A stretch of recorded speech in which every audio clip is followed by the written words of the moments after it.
So we had a few controversial VAR decisions today in Group B between Spain and Morocco and Iran-Portugal. Cristiano Ronaldo given the PK that was saved by Iranian goalkeeper Ali Reza Bayravand. We had Spain's goal that initially looked offsides but was confirmed by VAR to be the tiebreaker with Morocco. And I said I had a feeling Morocco were going to get something out of this match. It just didn't feel right for this team to finish with nothing. And I said they would really want to beat their neighbors to the north in Spain. This was a Gibraltar derby. Iran getting a penalty late on in stoppage time in the 92nd minute. That was scored. That put them 1-1, all level with Portugal, but we knew that Portugal scored in the first half. Beautiful strike from just outside the box from Ricardo Quaresma. One of the key talismen of Portugal's campaign back in Euro 2016. I believe he scored the winning goal against Croatia in that tournament. Heartbreaking for Iran because Mehdi Taremi, just a couple of minutes after Iran drew level with Portugal through the penalty, had a chance to steal, and what a steal it would have been. Steal the win for Iran late on, just completely out of nowhere, but he hit the side netting. He hit the side netting, and the guy was so inconsolable after the match. So inconsolable. I think this was the most heartbreaking exit for any team so far in the 2018 World Cup. The Iranian players, Taremi, Sardar Azmoun, everybody in tears. Iranian fans. It's so close because here's why that miss means so much. So you're down in a match that you probably have to win because you can't rely on Morocco to beat Spain, even though Morocco took the lead against Spain twice in this match and Spain pulled it back twice. So you're trailing Portugal. You get a penalty called in your favor. In stoppage time, you score. You go on the attack the same way you did against Iran in your second group game. And you score what should have been a lowly tapped-in strike at the bottom left-hand corner.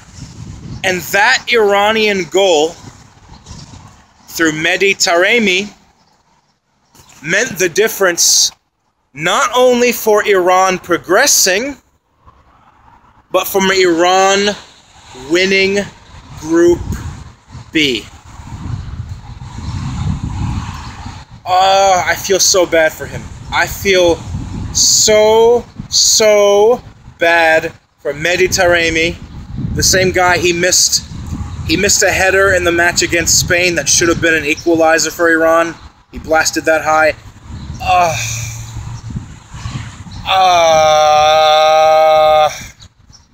He should have scored. And that goal, giving Iran 2 goals in stoppage time, because remember the penalty, that would have eliminated Portugal, because the other match between Spain and Morocco ended in a 2-2 draw. This win would have put Iran on 6 points. Even though they lost to Spain, they would finish first in Group B ahead of Spain because Spain tied 2 games in this group, one against Portugal and now one against Iran. So that Mehdi Taremi finish just right at the end was the difference between a third place finish and Iran incredibly winning a hellaciously difficult group with the European champions, the last 3 European champions, and the 2010 World Cup champions, and one of the favorites for the 2018 World Cup. Imagine if that had gone in. Absolute scenes in Tehran. Iran would have topped Group A with 6 points. But they finished with 4 points, 1 win, 1 tie, 1 draw. Just 1 point behind Spain and Portugal because Group B ends Spain with 5 points, Portugal with 5 points, Iran with 4 points, Morocco with 1 point. This was a group that a lot of people felt was going to be a walk-off. It was going to be a walkover for Portugal and Spain. And both Portugal and Spain only won 1 game. They only won 1 game in this group. Morocco and Iran gave them a hell of a fight. The best team in Asia, one of the best teams in Africa. At the end of the day, the conventional wisdom, the 2 teams who should have gone through, went through, but they were made to fight for it. And Fernando Hierro, the Spanish manager, said after the match with Morocco, it can't be this way. Spain has to improve. He was not satisfied with that performance. He thought that Spain got found out at the back whenever Morocco went on the counter. To be honest, I watched mostly the Iran-Portugal game than I did the Spain-Morocco game because there was more riding. There was more riding on the Iran-Portugal game than the Spain-Morocco game. But for some parts of this match, Morocco was giving Iran a helping hand by taking the lead twice. But from Iran's perspective, this is actually Iran's best ever finish in a World Cup. They still have never passed the group stages, but they have never amassed 4 points in a World Cup before. They usually only get 1 point, and then in 1998, I believe they got 3 points. It was a win over the US. So this is Iran's best ever finish. Man, Danny Arefi, Sami Kiani, you guys should be proud. This was a stellar performance. And the goalkeeper, Ali Reza Bayravand, who saved Cristiano Ronaldo's penalty. You know, he used to be a homeless man. He grew up on the streets of Saab, I don't know the name of the town, Sahab Iyas, in western Iran. So in this World Cup, you have a part-time Icelandic film director saving Messi's penalty, and you have a former homeless man becoming Iranian star goalkeeper save Cristiano Ronaldo's penalty. That's what the World Cup is all about, man. It's all about those crazy moments where people make a name for themselves. And boy, did he make a name for himself by keeping Iran in this game. And all I can say about Team Melli is I still got you guys. I still got you guys winning the Asian Cup. You're going to win the AFC Asian Cup. Please, keep Queiroz. Keep Carlos Queiroz. He seems to be a really good manager. He knows you guys well.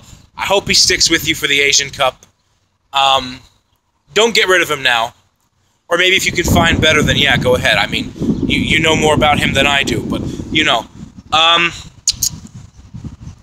really feel for Iran. This would have been probably the Cinderella story of the tournament. But it's a hell of a performance. It really is. They scored 2 goals, and they conceded 2 goals, and they have 4 points. That's impressive. That's impressive because people said Morocco were going to be the team that threatens for a top 2 spot. But it wasn't. It was Iran. And boy, did they threaten, because not only did they come close, they came sneakily like a fox close to winning this group. Winning this group. Well done, Team Melli. Morocco, I'm glad you got a point. I thought you guys underperformed. You didn't play to your best in this tournament. You got really unlucky. You should have gotten at least a draw against Portugal. You played better against Iran. Just couldn't put away your finishes. But, you know, Portugal and Spain, it was good to see another goal-scoring outlet for Portugal really step up through Ricardo Quaresma. But, you know, from Spain's perspective, they're still one of the favorites to win this tournament. Spain are still one of the favorites, but they have to get better from here. You know, when your manager is not impressed with how you closed out this group, yeah, something's not right. But that's all I have to say. Much love to Iran. Congratulations, you guys put in a great performance. Congratulations to Portugal and Spain for going through. Spain actually wins the group, like I said, because of fair play points. No. Spain wins the group because they score more goals than Portugal. Spain scored 6 to Portugal's 5. Yeah. So Uruguay plays Portugal, and Spain will play Russia. I think we know who the favorite in the Spain-Russia match is. Maybe not. Maybe Russia can pull off an upset. Uruguay-Portugal will be tough. It will be tough. I think I give the slight edge to Uruguay there. Because I just think that if Godin and Jimenez come clutch in that back line, I think they have more goal-scoring options than Portugal do. I just do. I mean, unless, you know, Adrian Silva can do something, maybe Gonzalo Guedes can finally step up. He's not had a good group stage so far. I think I trust Uruguay more just because they've had the easier group stage, but I just think Suarez and Cavani, they're going to threaten Portugal's back line, and I think Godin and Jimenez will be able to snuff out most of what Portugal puts forward. But anyway, that's for another video. Peace.